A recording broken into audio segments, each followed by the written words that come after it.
प्रधानमंत्री कमला ने स्वागत भाषण में पढ़ी पीएम मोदी की कविता, तारीफ में जमकर पढ़े कसीदे। नमस्कार, आप देख रहे हैं समाचार केसरी और मैं हूं आपके साथ ज्योतिका। आइए रुक करते हैं खबर की ओर। यह प्रधानमंत्री के रूप में पीएम मोदी का त्रिनिदाद एंड टोबैगो का पहला दौरा है और 1999 के बाद किसी भारतीय प्रधानमंत्री का इस कैरिबियाई देश का पहला द्विपक्षीय दौरा है। पीएम मोदी की यह यात्रा त्रिनिदाद एंड टोबैगो की प्रधानमंत्री के निमंत्रण पर हो रही है। प्रधानमंत्री नरेंद्र मोदी अपनी यात्रा के दूसरे चरण में त्रिनिदाद एंड टोबैगो पहुंचे।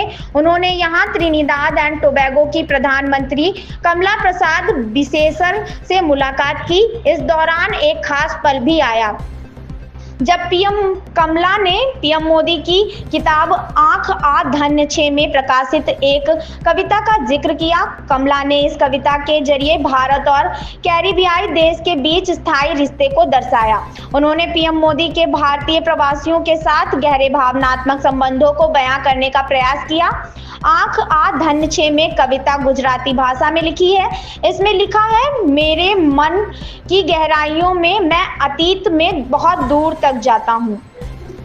हर पल एक याद बनकर खुलता है। मेरी स्मृतियां आसानी से आती हैं। हर चेहरा आसानी से पहचाना जाता है। कुछ भी छिपा नहीं रहता है क्योंकि सत्य साफ दिखाई देता है।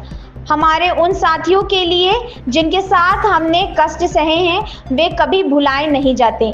एक साथ सहे उन कष्टों को अंत में वे ही यात्रा बन जाते हैं। अपने संबोधन में उन्होंने पीएम मोदी की जमकर तारीफ की। उन्होंने पीएम मोदी के दौरे को गहरा सम्मान और साझा इतिहास का क्षण बताया।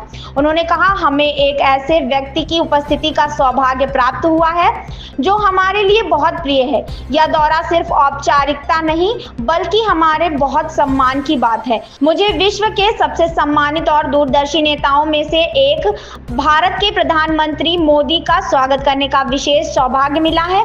उन्होंने आगे कहा कि प्रधानमंत्री जी, आप एक परिवर्तनकारी शक्ति हैं जिन्होंने भारत के शासन को बेहतर बनाया और अपने देश को एक प्रमुख वैश्विक शक्ति के रूप में स्थापित किया। आपके दूरदर्शी और भविष्यवादी पहलों ने भारतीय अर्थव्यवस्था को आधुनिक बनाया, 1 अरब से अधिक नागरिकों को सशक्त किया। सबसे बढ़कर आपने विश्व भर के भारतीयों के दिलों में गर्व की भावना जगाई है। इस खबर में बस इतना ही। बने रहिए समाचार केसरी के साथ।